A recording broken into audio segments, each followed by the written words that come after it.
I'm the Jim Harbaugh guy, okay? I love Jim Harbaugh. He is arguably like my favorite coach in the NFL by far. And, they lost last week to the Giants. And I was like, look, this is going to be a tune-up game, okay? I didn't know if Jayden Daniels was going to play. They announced, I think they reported like roughly Thursday or Friday that Jayden Daniels, did I say Jalen Hurts? I meant to say Jayden Daniels. Jayden Daniels was going to play. And they reported on Friday Jayden Daniels was going to play, but I was still like, okay, you don't have Terry McLaurin. They should still win this ball game. Well, I meant to say, in that context, it made it sound like I would say the Commanders would win this game. But I'm going to say the Chargers should still win this game. But boy, it feels like both weeks, this week and last week, the Chargers' problems are continuing to show in the games and on tape. The Chargers' O-line's a problem. Justin Herbert, every game these last couple of weeks, feels like he's running for his life back there in the pocket. He does not have any time to throw the ball. He got sacked 5 times yesterday. Not including, I don't even know, probably how many pressures they had. If the Chargers are wanting to win a Super Bowl, because they have the roster to do so, they got to fix this. Joe Alt was out, and that was huge, and it was felt at the tackle position because that's where a majority of the pressure was coming against Justin Herbert. But you got to get that fixed. And penalties, there was one point, I can't remember if it was in the second or the first half, Justin Herbert throws 2 seeds on it was like 2nd and 15, 10. It was like 15 plus yards. They were backed up, throws 2 seeds and get more penalties. It's just penalties killed big plays for the Chargers, and it felt like, honestly, this is no slight against the Commanders. I think the Commanders played well yesterday. But it feels like it's another week where the Chargers lost just because of their self-inflicted wounds. It's like the penalties.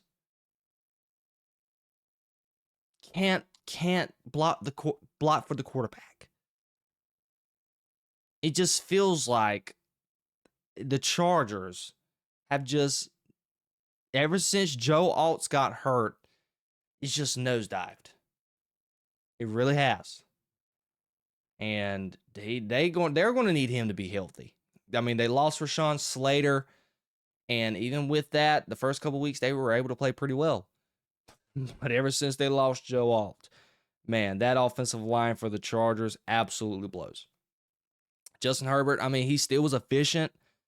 The one interception that he threw was not his fault. That was very unfortunate. The ball deflected off the defender and landed right into the hands of, I think, what is that corner's name? Sambra, whatever his name is. He's number 0. Lands right in his hands. There's nothing you can do about that. 2010. I mean, you were set up for, I don't know. And this is another problem with the Chargers. They cannot run the football. A Jim Harbaugh team, you know what Jim Harbaugh wants to do. Jim Harbaugh wants to run the football. But for the life of me, they can't do it. Amarion Hampton, averaged 3.7 yards a carry. He's hurt. He left the game early.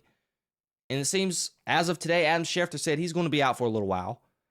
Vidal comes in. I mean, he provided a little bit of spark, but he's not. He was slow. The one touchdown that he should have had that ended up resulting in that interception, if that was Amarion Hampton, he would have hit his head on the goalpost.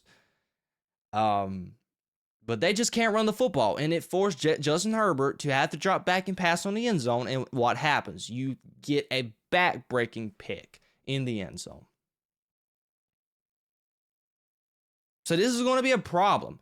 Luckily, their division rival in the Chiefs, they have the same issues. They cannot run the football. But if you look in the AFC,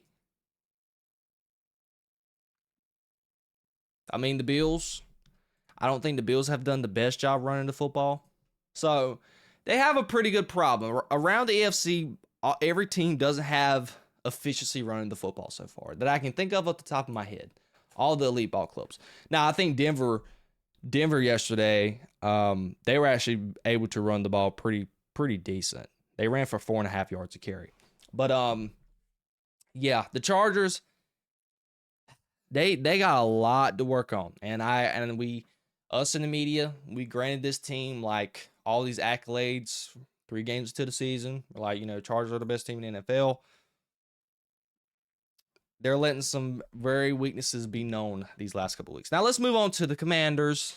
I don't want to give the Commanders credit, obviously, but I gotta be totally just transparent. They look good on offense. Jayden Daniels can just rip it. Something I was very, very keen on in this game was how healthy Jayden Daniels was. He has that big knee brace on, and I was like, man, how mobile is he going to be? Early on in the game, just for his very first scramble. My dad, I don't know what he was talking about. He's like, he looks like he's a little slow. I'm like, dude, Jayden Daniels looked like he shot out of a cannon when he ran up in that pocket down the middle. His speed was still there. He was a little gimpy in areas here or there, but he changed cleats because he slipped on the same exact run I'm talking about. But overall, Jayden Daniels, he was ripping it. He was ripping it. Completion percentage wasn't high, but Jayden Daniels really made plays when he needed to make plays. And something that they should be excited about, they are able to run the football very well. That kid, Jacory Krosky Merritt, he 7th round draft pick? Guys, if you want to know the reason why in the NFL it is so important to focus on other skill positions than the running back position in the draft early on, this kid is the reason why. Do y'all guys see how well that kid was running against that defense? A Jim Harbaugh-led defense, top 5 defense in the league?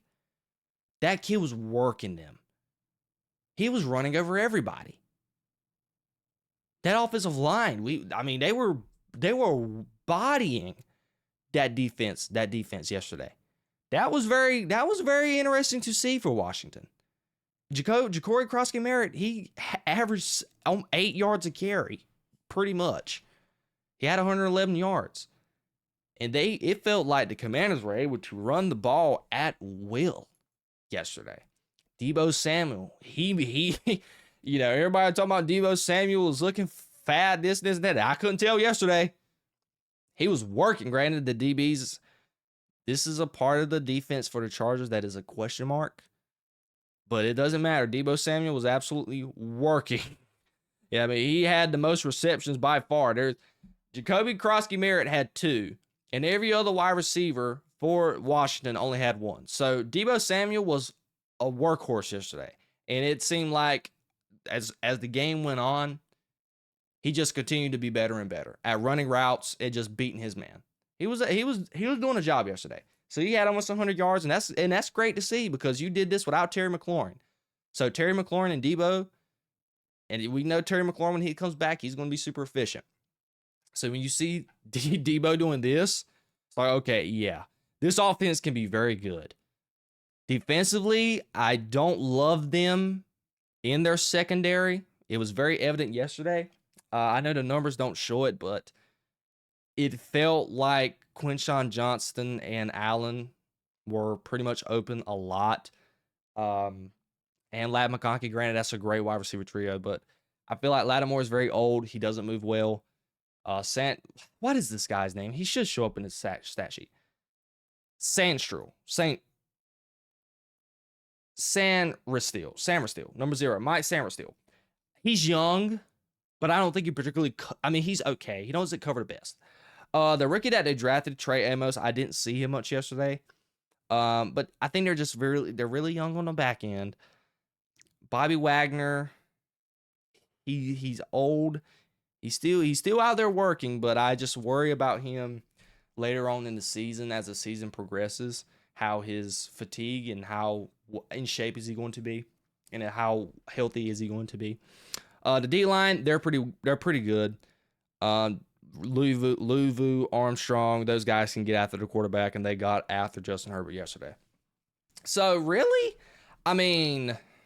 man, the Commanders look pretty good. They were able to notch 2 wins without Jayden Daniels being there.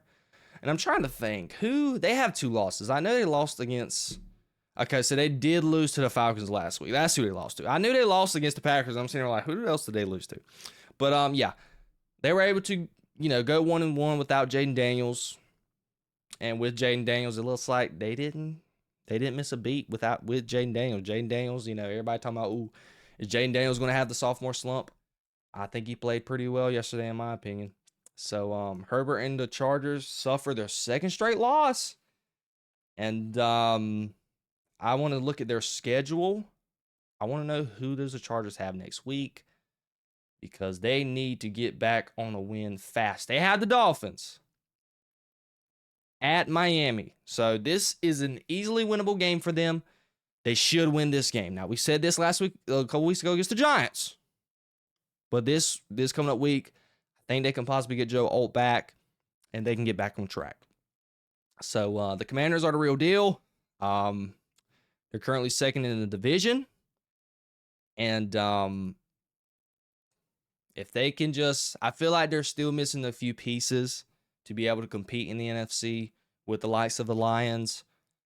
I still think the Packers are a little bit better than them, and they show more promise.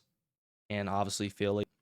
But don't sleep on the Commanders. They are here to stay, and they have a chance to make some noise in the NFC.